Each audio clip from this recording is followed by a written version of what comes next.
ọmọ báwo rẹ ní gbọ́kànlé àtẹ̀rámọ́ṣẹ́ ni ebi kì í pa fún dọ́jọ́ alẹ́ o.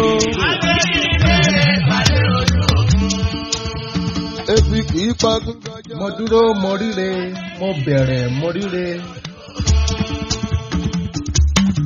Àìlágbádé owó kárí eré ẹ̀yà. Iwájú mi re, ẹ̀yìn mi re. Ilẹ̀ tí a rí yẹ òun ló ń bàṣírí òkú tọmọdé tàgbà. Ẹwà náà. Ọ̀tún mi re, òsì ire. Òun ló ń bàṣírí òkú. Tọmọdé tàgbà. Ẹwà náà ó bá ní kí ládé. Ó dé ní bàṣírí. Orí bàṣírí orí. Ire a máa bá wa gbé, ayọ̀ a máa bá wa gbé, àlàáfíà ò ní ṣàì bá wa gbé.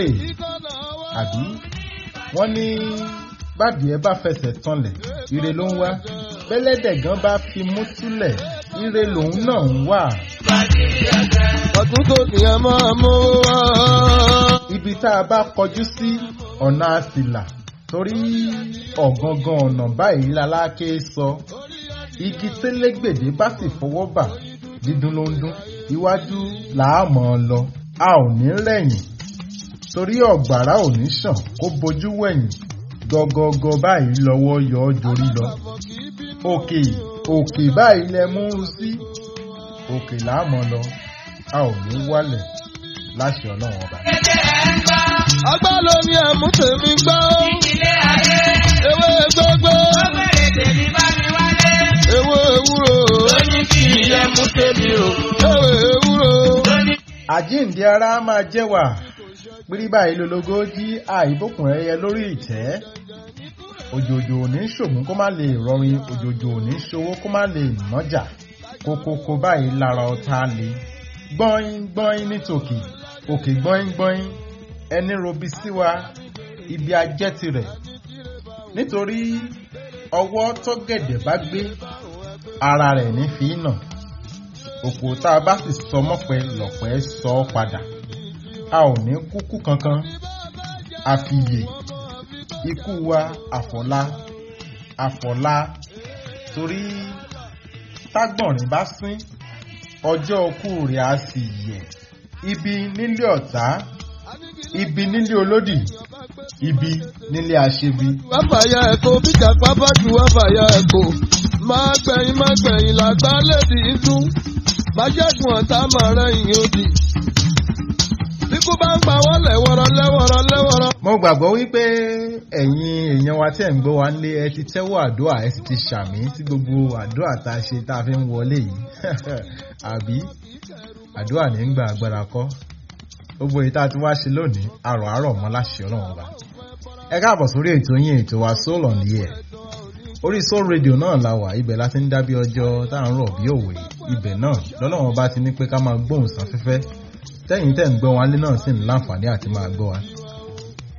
Etí tẹ́ fi ń gbọ́ wa òkúkú nídìí. Ìran tẹ́ fi ń wò lójú ìwòran yín náà kò ní fọ́ láṣẹ Ọlọ́run ọba. A ti dé sórí ètò náà nìyẹn.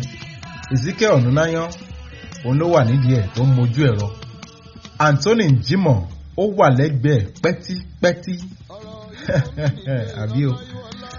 Wọ́n jọ ń ṣiṣẹ́ papọ̀ náà ní tẹ́ fi ń láǹfààní àti máa gbọ́ wa. Olúwaṣẹ́gun Fáṣọlá lórúkọ mi. Ẹ káàbọ̀ sórí ètò yín, ètò wa Soul on the Air. Ká tó máa tẹ̀síwájú ẹjẹ́ sáré dókè lọ́nà ká fi orin Tadbi wọ̀ọ́kán tó pe àkọlé ẹ̀ ní Be My Woman.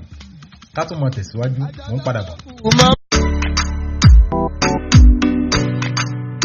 Oh yeah. Tadbi is on the typhoon. Yeah. Wake in the morning, you girl. You have to take the move, can't keep holding the door. Now you be the songs where they make my heart for. Oh yeah. Hear this feeling for a long time, and falling for you for a long time. You scatter my brains every time. Now you be the boss, my brain every day. Baby girl, be my woman. Baby girl, be my woman, baby. Oh. Me never gonna break your love. Me never gonna break your heart, too, baby. Oh. Please come be my woman. Please come be my woman, baby. Oh. Me never gonna break your love. Me never gonna break your love, oh, baby. Oh. Please come be my woman. Yeah. Me never gonna break your love, baby. Oh, me never gonna wreck your love, baby. Oh, and promise to be your man, and I promise to be your man. Oh, girl, give your love for. Ẹ káàbọ̀ padà. Be my woman. Òun náà lẹ ti ń gbọ́ yẹn látẹnu Anthony Jimoh tàbí ara wa níbí náà ni. Ẹ wá jẹ́ ń fi àsìkò yìí sọ eléyìí. Àyè ṣí sílẹ̀ fún gbogbo àwọn upcoming artists tí wọ́n ń gbọ́ wa lọ́wọ́lọ́wọ́ báyìí pé láǹfààní àti mọ́rin tiyín náà wá sórí ètò yìí ká fi tiwa ká fi gbé tiyín lárugẹ. Báwọn èèyàn sì ṣe ń gbọ́ láṣẹ Ọlọ́run ìfẹ́ yín Ọlọ́run mọ̀ fi sí wọn lọ́kàn àbí bá a ti ń ran ẹni lọ́wọ́ náà kò jù báyìí náà lọ. Ẹ jẹ́ abọ́sá gbọ́ ọgbọ́n báyìí ká mú ìta ní fún tòní wá sí ti ìbọn yín. Kíkẹ́ ọmọ lákẹ́jù tàbí ká ní kíkẹ́ ọmọ lákẹ́ bàjẹ́ táwọn olóyìnbó ń pè ní over pampered. Ọmọ ni ìní Olúwa, ọmọ inú sì ni èrè rẹ̀ gẹ́gẹ́ bí ìwé mímọ́ kan ti wí. Ọmọ ẹ̀bùn kan ní lọ́tọ̀ láti ọ̀dọ̀ Ọlọ́run tí ó sì jẹ́ wípé ẹni tí ó bá wù ú ni ó máa ń fi fún. Bẹ́ẹ̀ ẹlòmíràn ò ní àǹfààní láti rí ẹ̀bùn yìí gbà lọ́wọ́ Ọlọ́run títí onítọ̀hún yóò fi jáde láyé. Ṣùgbọ́n tí ìwọ bá wá ní àǹfààní láti rí ẹ̀bùn yìí gbà láti ọ̀dọ̀ Ọlọ́run, bó o lo ṣe ń bójú tó o sí? Ní ìwòye tèmi, mo wò ó wípé àwọn bàbá àti ìyá òde òní tí a mọ̀ sí modern parents ní ọ̀rọ̀ yìí fẹ́rẹ̀ẹ́ kàn gbọ̀ngbọ̀n jù, nítorí ọwọ́ wa ni a ti ń sábà rí ìwà kíkẹ́ ọmọ lákẹ́ bàjẹ́ jù yìí. Òbí mi ti ṣe é débi pé ẹnu rẹ̀ kò ká ọmọ rẹ̀ mọ́, tó jẹ́ wípé bí ọmọ bá ṣe ohun tí kò dáa kò ní lè bá wí. Àwọn àgbà ló sì ní àti kékeré la fi ń pẹ́ ka ìrókò, tó bá dàgbà tán apá ò ní ká. Nígbà tí ọmọ ti wà ní màjèsín ni ó yẹ kí òbí ti kápá ọmọ rẹ̀ dé ojú àmì, débi pé bí ọmọ rẹ̀ bá ń sùn lásùnjù láti kékeré ló yẹ kí òbí ti jẹ́ kó mọ̀ pé oorun àsùnjù kò dára. Tàbí bí ọmọ bá ti lè sọ̀rọ̀ jù tí ẹnu rẹ̀ kò kí ń dúró, tàbí máa pa irọ́, tàbí sọ̀rọ̀, tàbí ṣọwọ́ fẹ́rẹ́, tàbí ìjà àti bẹ́ẹ̀ bẹ́ẹ̀ lọ. Gbogbo àwọn nǹkan yìí ló yẹ kí òbí ti kápá ọmọ rẹ̀ láti màjèsín. Ṣùgbọ́n kàkà bẹ́ẹ̀, ṣe ni ẹlòmíràn á máa fọwọ́ ra ọmọ rẹ̀ lórí, tá a máa ní pé ọmọdé ni títí a fi wá di bárakú fún un. Ohun kan tí ó tún pàtàkì nínú ilé ni pé kí bàbá àti ìyá pa ẹnu pọ̀ bá ọmọ wí, nítorí ilé mi wà bí ìyá bá ń bá ọmọ wí, bàbá sọ ọ́ di ìjà fún ìyá. Bẹ́ẹ̀ gẹ́gẹ́ ni fún ìyá náà, bí bàbá bá ń bá ọmọ wí, ìyá máa ní máma bá mi pa á. Nípa àìwá lè bá ọmọ wí yìí ní ń padà fa àkẹ́rà àti àkẹ́bàjẹ́ fún ọmọ, tí yóò wá sọ ọmọ di ẹhànnà láàrin ìlú. Mo ti rí ibi tí tíṣà ti na ọmọ ní ilé ìwé tí kìí sì ṣe ànàbàjẹ́ o, tí ìyá ọmọ yìí sì lọ kó àwọn jàǹdùkú láti wá na tíṣà náà padà. Irú èyí bá wá ń ṣẹlẹ̀, irú ẹ̀kọ́ àti àpẹẹrẹ wo ni irú òbí bẹ́ẹ̀ ń fi lélẹ̀ fún ọmọ? Láì fa ọ̀rọ̀ gùn, nítorí àsìkò wa, àmọ̀ràn mi fún ìwọ òbí tó ń gbọ́ mi lọ́wọ́ ni pé kò sí èrè nínú pé ká kẹ́ ọmọ lákẹ́ bàjẹ́. Ẹkún ọ̀la ní ń fà fún ọmọ, ẹkún alẹ́ sì ní fún ìwọ òbí náà pẹ̀lú. Wá rántí pé ọmọ tí a bùn ọ́ lọ́fẹ̀ẹ́ yìí, a fún ọ tọ́ ni. Ẹni tó sì fún ọ tọ́ á béèrè lọ́wọ́ rẹ bó o ti tọ́ ní ìkẹyìn ọjọ́. Ẹ jọ̀wọ́, ẹ̀bẹ̀ ni mò ń bẹ̀ yín, ẹ jẹ́ kí a tọ́ ọmọ wa lọ́nà tó yẹ, kí a má bàa jẹ̀bi Ọlọ́run, àní kí a má bàa jẹ̀bi ẹlẹ́dàá tó fún wa tọ́ ní ìgbẹ̀yìn. You need for this one, no. Already that could take my more tẹ́lẹ̀. Ayé máa lọ pè é lọ́lẹ̀. Ṣé báyé ti yẹ ló wá jẹ? Má lọ ṣàkó bàtà fẹ́gbẹ́gbẹ́. Because I do man is a devil want up. Person wey no work, you no put up. And if you hustle hard, you get to the top. All this so beggy, you go get put up. So when you pull on late, Ajibole, you know go dey oh. Ajibole, Ajibole, you know go dey. I say it be better for every man, every woman, every party. Ajibole, you know go dey. It be better for every man. Tọ́ kò jẹ́ bó ti jẹ́ ní abala ti agbọ̀gbọ́n fún tọ̀sẹ̀ yìí. Pẹ̀tẹ̀pẹ̀tẹ̀ lọ̀rọ̀ eléyìí. Ẹni tó bá tabà kó má fi ṣèbínú kó tún bẹ̀ ṣe ni. Wọ́n fẹjọ́ ẹnikẹ́ni sùn wá. Bẹ́ẹ̀ ni. Bẹ́ẹ̀ mi ti gbé wá. Òun náà là ń dà á lẹ́fà mi. Títí ọ̀sẹ̀ tó ń bọ̀ láti nínú abala yìí, táà tún mọ́ mú nǹkan mìíràn fún yín. Ẹ jẹ́ aṣadédáyé ẹ̀ka ìpolówó ọjà wa náà. Tá a bá padà dé, a wà á nà ń bẹ̀. Ìyẹn ìtàn tí a máa ń kà fún wa lọ́sẹ̀ọ̀sẹ̀. Ibi tá a bá dé lọ́sẹ̀ tó kọjá náà láti bẹ̀rẹ̀. Mo ń padà bọ̀ náà ẹgbẹ́ ndókè lọ́rùn ká polówó ọjà. Ajibole no go dey. Ajibole no go dey.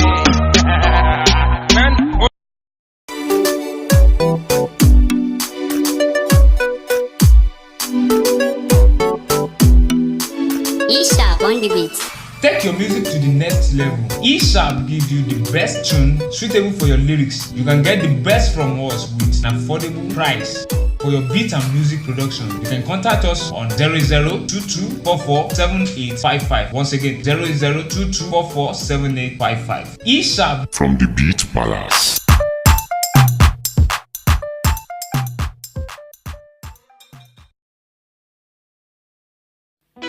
Look out every time with the latest style. Soul Heritage Classic Fashion, the expert of English and native wear such as blazer suit jacket, wedding gown, senators wear, agbada, dansiki, and many more. At Soul Heritage Classic Fashion, we care for your good looking.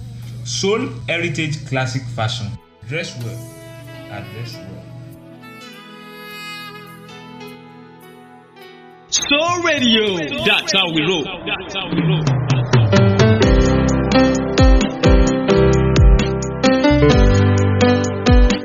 Ẹ káàbọ̀ padà. Orí ìtàn náà la bọ́ sí báyìí. Abala ìtàn ìfẹ́ ilé ìwé abúlé. Ibẹ̀ náà la wà báyìí. Ibi tá a bá dé lọ́sẹ̀ tó kọjá, òun náà láti tẹ̀síwájú. Ètò ẹ̀kọ́ kúkú ń tẹ̀síwájú tí oníkálùkù sì ń tẹjú mọ́ ìwé rẹ̀.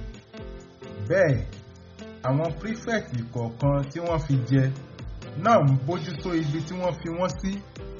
Tí ohun gbogbo sì ń lọ ní mẹ̀lọmẹ̀lọ. Láti ọjọ́ tí Sophia àti Ọlá ti pàdé ni wọ́n ti di ọ̀rẹ́.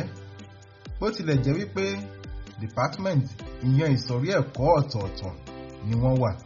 Ṣùgbọ́n tí wọ́n bá ti lu aago ìjẹun ni wọ́n máa ń rí ara wọn tí wọ́n sì tún máa ń jọ ń kẹ́sẹ̀ lẹ́sẹ̀ lọ sí ilé tí wọ́n sì tún jọ máa ń kẹ́sẹ̀ lẹ́sẹ̀ lọ sí ilé lójoojúmọ́ bí wọ́n bá ti jáde iléèwé. Bí wọ́n bá ti ń lọ lọ́nà, wọ́n á jọ máa sọ̀rọ̀ oríṣiríṣi, wọ́n á sì jọ máa dọ̀wẹ́kẹ̀ títí oníkálùkù yóò fi yà sí ọ̀nà ilé rẹ̀. Ṣùgbọ́n ní ọjọ́ kan ni Ọlá béèrè lọ́wọ́ Sophia pé kí ni ohun tí ó fà á tí ó fi ilé ìwé rẹ̀ tẹ́lẹ̀ sílẹ̀ láti darapọ̀ mọ́ wọn ní ilé ìwé wọn ní abúlé. Ṣùgbọ́n Sophia dáhùn, ó ní kìí ṣe pé ohun tó ṣe bàbàrà kan náà ló fà á jàre. Màámi ló jẹ́ ọmọ ìlú yìí tí ìyá mi sì wà ní ìlú yìí pẹ̀lú ní ilé báyìí. Ọjọ́ ogbó ti dé sí màmá díẹ̀ tí wọ́n sì ń nílò olùrànlọ́wọ́. Ìdí èyí ni bàbá mi fi ní kí màmá kúkú máa bọ̀ ní Èkó, ṣùgbọ́n màmá kọ̀ jálẹ̀ pé àwọn kò fẹ́ wá sí Èkó. Ìdí nìyí tí mo fi pinnu tinútinú mi láti máa bọ̀ wá ṣe ìtọ́jú màmá. Ìdí sì nìyí tí mo fi wá sí abúlé.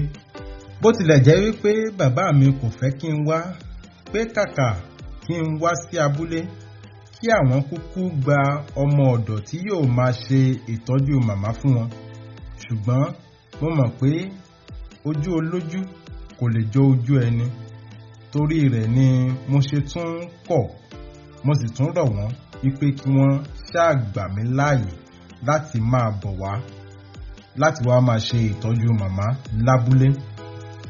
Ọlámẹ́kanlẹ̀ ó ní èyí ga o, ìfẹ́ ìyá àgbà ló múmú láyà rẹ tó bẹ́ẹ̀ báyìí tó fi wá sọ ara rẹ di èrò abúlé. Tó ó dáa bẹ́ẹ̀, jẹ́ kí èmi náà ṣàlàyé ohun tí o mọ̀ nípa mi. Báyìí ni Ọlá sọ ìtàn bí ó ṣe kọ́kọ́ wọlé sí ilé ìwé tẹ́lẹ̀ rí, bí pàkúté ṣe dá a gúnlẹ̀, bí ó ti di èrò Ìbàdàn fún ìtọ́jú àti pípadà rẹ̀ sí abúlé láti parí ẹ̀kọ́ rẹ̀.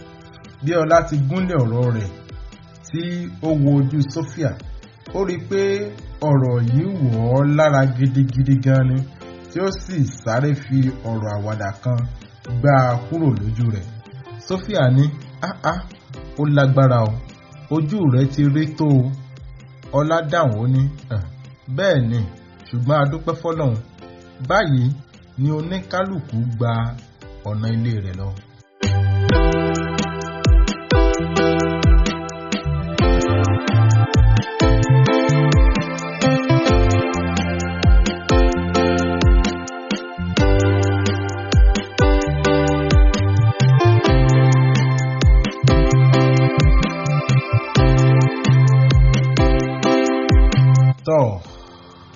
Ibi náà láfẹnu ẹ̀gúnlẹ̀ sí lórí ìtàn ìfẹ́ ilé ìwé abúlé. Mo mọ̀ pé tọ́rọ̀ Sophia ti wọnú ìtàn yìí sí, àwọn mìíràn ti máa ro oríṣiríṣi lọ́kàn wọn. Ibi ẹ bá rò sí tọ̀. Ìtàn ṣáà wà lọ́wọ́ tèmi, bí n bá tí ìka ẹ̀ ní mọ́ bí a lọ. Ó dáa náà, Ezekiel ti ń ṣẹ́wọ́ sí mi pé àsìkò wa ti lọ. Oníyàn ṣe ọlọ́bẹ̀ ṣe ẹ̀yìn tẹ jẹ́nà ẹ̀kọ́ àìbínú. Ezekiel Onunayan olùlọ́wọ́ bọ́tìnì, Anthony Jimoh òun ló wà lẹ́gbẹ̀ẹ́ tí wọ́n jọ ń ṣiṣẹ́ papọ̀. Èmi a mọ̀ ní bàbá gbà wípé ọ̀dọ̀ Elédùà láti yàn pín, ṣé nǹkan kan náà la yàn bí? Bó bá jẹ́ pé kìí ṣe nǹkan kan náà la yàn, kí ló wá dé tó ń kálukú ṣe rìnrìn tiẹ̀ lọ́tọ̀ọ̀tọ̀ káàrin gẹ́gẹ́ bí orí ti rán wa, ká mọ̀ wà gan aláàgó sáré. Ẹ jẹ́ á máa ṣe pẹ̀lẹ́ ní gbogbo tá a bá wà, ẹ̀sọ̀ pẹ̀lẹ́ báyìí lẹ́jọ́ ogun yí agbọ́n. Títí ọ̀sẹ̀ tó ń bọ̀ táwọn máa pàdé lórí ètò yìí, Olúwaṣẹ́gun Fáṣọlá lórúkọ mi. Ó dàbọ̀.